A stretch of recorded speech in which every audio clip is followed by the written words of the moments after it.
প্রথমে কুকুর, এবার ট্রাক্টর। আগে হ্যাঁ, ট্রাক্টরের নামে রেসিডেন্সিয়াল সার্টিফিকেট দিয়েছে বিহার সরকার। ভোটার তালিকা সংশোধনে প্রামাণ্য নথি হিসেবে গ্রহণ করেছে নির্বাচন কমিশন। দলের অফিসিয়াল এক্স হ্যান্ডেলে ছবিসহ পোস্ট করে বিস্ফোরক অভিযোগ তৃণমূল কংগ্রেসের, যা একেবারে নজিরবিহীন ঘটনা। অল ইন্ডিয়া তৃণমূল কংগ্রেসের পোস্ট আপনাদের দেখাচ্ছি। সেখানে লেখা রয়েছে যে প্রথমে কুকুর, মানে আগে কুকুর এবার ট্র্যাক্টর, দুজনকেই বিহার সরকার বাসিন্দার শংসাপত্র দিয়েছে। এই সার্টিফিকেটগুলোকেই প্রমাণ হিসেবে গ্রহণ করছে নির্বাচন কমিশনের স্পেশাল ইন্টেন্সিভ রিভিশন কর্মসূচি, যেখানে ইতিমধ্যেই লাখো গরিব ও প্রান্তিক মানুষের নাম নির্বিচারে ভোটার তালিকা থেকে মুছে দেওয়া হয়েছে। বিষয়টি শুরুতে আমলাতান্ত্রিক হাস্যরসের মতো লাগলেও এখন তা গণতন্ত্রের উপর আঘাতে পরিণত হয়েছে। প্রকৃত নাগরিকরা ভোটাধিকার থেকে বঞ্চিত হচ্ছেন, অথচ একটি ট্র্যাক্টরের নাম উঠে আসছে ভোটার তালিকায়। এ যেন নির্বাচন ব্যবস্থার বিশ্বাসযোগ্যতার সরাসরি অপমান। ভোটার লিস্ট নিয়ে সরগরম রাজ্য রাজনীতি। রাজ্যের শাসক দল তৃণমূল কংগ্রেস মনে করছে তালিকা সংশোধন এবং এসআইআর আপাতত বিহারে হলেও এর আসল টার্গেট বাংলা। ভোটার তালিকায় কারো নাম যাতে বাদ না যায়, সেই কারণে প্রত্যেককে ভোটার লিস্টে নতুন করে নাম তোলার পরামর্শ দিয়েছেন তৃণমূল নেত্রী তথা মুখ্যমন্ত্রী মমতা ব্যানার্জি। মঙ্গলবার তৃণমূল কংগ্রেসের তরফে এক্স হ্যান্ডেলে একটি পোস্ট করা হয়েছে। তাতে লেখা, আগে কুকুর এবার ট্র্যাক্টর, দুজনকেই বিহার সরকার বাসিন্দার শংসাপত্র দিয়েছে। এই সার্টিফিকেটগুলোতেই প্রমাণ হিসেবে গ্রহণ করেছে নির্বাচন কমিশনের স্পেশাল ইন্টেন্সিভ রিভিশন কর্মসূচি, যেখানে ইতিমধ্যেই লাখো গরিব ও প্রান্তিক মানুষের নাম নির্বিচারে ভোটার তালিকা থেকে মুছে দেওয়া হয়েছে। বিষয়টি শুরুতে আমলাতান্ত্রিক হাস্যরসের মতো লাগলেও এখন তা গণতন্ত্রের উপর আঘাতে পরিণত হয়েছে। প্রকৃত নাগরিকরা ভোটাধিকার থেকে বঞ্চিত হচ্ছেন, অথচ একটি ট্র্যাক্টরের নাম উঠে আসছে ভোটার তালিকায়। এ যেন নির্বাচন ব্যবস্থার বিশ্বাসযোগ্যতার সরাসরি অপমান। তৃণমূলের এই পোস্ট সামনে আসতেই সোশ্যাল মিডিয়ায় সমালোচনা শুরু হয়েছে। কটাক্ষের সুরে অনেকেই বলছেন, এবার গরুর নামেও ভোটার কার্ড আসবে। রাজনৈতিক মহলের একাংশের দাবি, এই সমস্ত ঘটনার পর বিরোধীরা নির্বাচন কমিশনের নিরপেক্ষতা নিয়েও প্রশ্ন তুলতে শুরু করবে।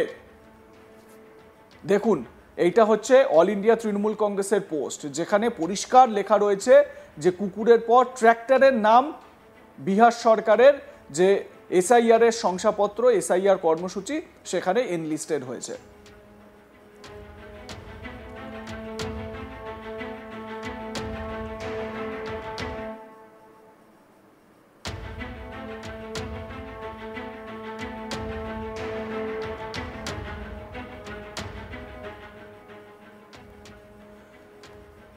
বাংলাদেশি রোহিঙ্গাদের খোঁজে কেন্দ্রীয় স্বরাষ্ট্র মন্ত্রকের নির্দেশে শুরু হয়েছে ধরপাকড়।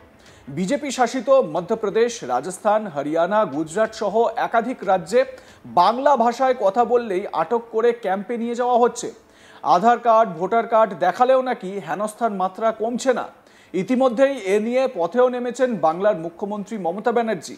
ভোটমুখী বিহারে ইতিমধ্যেই শুরু হয়েছে স্পেশাল ইন্টেন্সিভ রিভিশন বা এসআইআর এর কাজ। নির্বাচন কমিশন সূত্রে খবর, কমপক্ষে 60 লক্ষ নাম বাদ পড়তে পারে ভোটার তালিকা থেকে।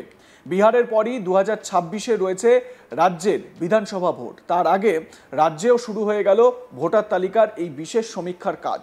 সূত্রের খবর, 2002 সালে শেষবার রাজ্যে হওয়া স্পেশাল ইন্টেন্সিভ রিভিশন বা এসআইআর এর তালিকা ধরেই এগোতে চাইছেন কমিশনের কর্তারা। শেষবার রাজ্যে এই কাজ করেছিল কমিশন। এই তালিকায় থাকা নাম ধরে ধরে ভোটারদের বাড়ি বাড়ি গিয়ে সমীক্ষার কাজ চলবে বলে জানা গিয়েছে। জেলার ক্ষেত্রে ডিএম, অতিরিক্ত ডিএম, বিএলআরও সহ নির্বাচনের কাজে যুক্ত আধিকারিকরাই এই কাজ করবেন বলে জানা গিয়েছে। যাদের নাম এই তালিকায় রয়েছে তাদের কোনো অসুবিধা নেই। যেটা জানা যাচ্ছে, এই তালিকায় ভোটারদের বাবা মায়ের নাম থাকলেও চলবে, কিন্তু সমস্যা হতে পারে যাদের নাম ভোটার তালিকায় নেই, নতুন করে ভোটার তালিকায় নাম তুলতে গেলে, অথবা যারা রাজ্যে থাকেন না, পরিযায়ী শ্রমিক বা কর্মসূত্রে ভিন রাজ্যে থাকেন, এমন কেউ যদি নতুন করে ভোটার তালিকায় নাম তুলতে চান, তাহলে কি প্রয়োজনীয় নথি জমা দিতে হবে, সঙ্গে ফর্ম ফিল আপ করতে হবে। এরপর সেই নথি সহ ফর্ম জমা দিতে হবে নির্দিষ্ট সময়ের মধ্যে। এরপর সংশোধিত ভোটার তালিকায় দেখতে হবে নাম উঠেছে কিনা। যদিও এই স্পেশাল ইন্টেন্সিভ রিভিশন বা এসআইআর এর কাজ নিয়ে জল্পনা তুঙ্গে উঠেছে রাজ্যে। ভোটের আগে ইচ্ছা করে ভোটার তালিকা থেকে নাম বাদ দেওয়ার জন্যই নাকি এটা করা হচ্ছে। এই অভিযোগ রাজ্যের শাসক দল তৃণমূল কংগ্রেসের। যদিও যেটা জানা যাচ্ছে এই বিশেষ ভোটার তালিকা সংশোধনের কাজ কিন্তু একটি নির্দিষ্ট সময় অন্তর করেই থাকে ভারতের নির্বাচন কমিশন। তবে বিহারের ভোটের আগে যেভাবে নতুন করে এসআইআর এর কাজ শুরু হয়েছে তা নিয়েই প্রশ্ন উঠেছে। অর্থাৎ ভোটের আগে এই কাজ করে আদতে নিজেদের ভোট ব্যাংক সুরক্ষিত করতে চাইছে গেরুয়া শিবির। এই অভিযোগ উঠছে তৃণমূল কংগ্রেসের তরফে। জানা গিয়েছে বিহারে সর্বশেষ এই স্পেশাল ইন্টেন্সিভ রিভিশনের কাজ হয়েছিল সেই 2003 সালে। ইতিমধ্যেই রাজ্যের মুখ্যমন্ত্রী মমতা ব্যানার্জি বোলপুরে প্রশাসনিক সভায় বিএলওদের সতর্ক করে দিয়েছেন এই ভোটার তালিকা সংশোধনের কাজের বিষয়ে। তিনি বলেছেন, দেখবেন কারো নাম যেন এই কাজ করতে গিয়ে ভোটার তালিকা থেকে বাদ না পড়ে। মুখ্যমন্ত্রী কি বলেছিলেন হুঁশিয়ারি দিয়ে বিএলওদের শোনাবো। মনে রাখবেন, ইলেকশন কমিশন তার নোটিফিকেশন যখন হবে ডেট অফ ইলেকশন, তখন থেকে এটা ইলেকশন কমিশনের আন্ডারে যায়। তার আগে স্টেট গভর্নমেন্ট, আবার ইলেকশনের পরেও স্টেট গভর্নমেন্ট। সুতরাং এটা মনে রাখবেন, আপনারা চাকরি করেন স্টেট গভর্নমেন্টের, ডিএমরা মূল দায়িত্বে থাকবেন। ডিএমদের একটু চোখ কান খোলা রাখতে হবে।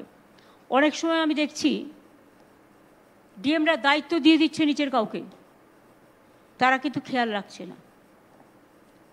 এই যে পশ্চিমবাংলা থেকে প্রায় 1000 লোককে নিয়ে গেছে ট্রেনিং করবার জন্য দিল্লিতে, আমি জানতামই না। এটা ডিএমদের উচিত ছিল অ্যাটলিস্ট আমাদের ইনফর্ম করা, আমাকে না করুক সিএসকে ইনফর্ম করা। আপনারা বিএলও যেসব লিস্ট করেছেন, বিএলওদের কাছে আমার অনুরোধ থাকবে ভোটার লিস্ট থেকে কারো নাম যেন বাদ না যায় সেটা দেখার। মনে রাখবেন, ইলেকশন কমিশন তার নোটিফিকেশন যখন হবে ডেট অফ ইলেকশন, তখন থেকে এটা ইলেকশন কমিশনের আন্ডারে যায়। তার আগে স্টেট গভর্নমেন্ট, আবার ইলেকশনের পরেও স্টেট গভর্নমেন্ট। সুতরাং এটা মনে রাখবেন, আপনারা চাকরি করেন স্টেট গভর্নমেন্টের, কোনো মানুষকে অযথা হ্যারাস করবেন না। কোনো মানুষকে অযথা হ্যারাস করবেন না। আপনারা চাকরি করেন স্টেট গভর্নমেন্টের আন্ডারে।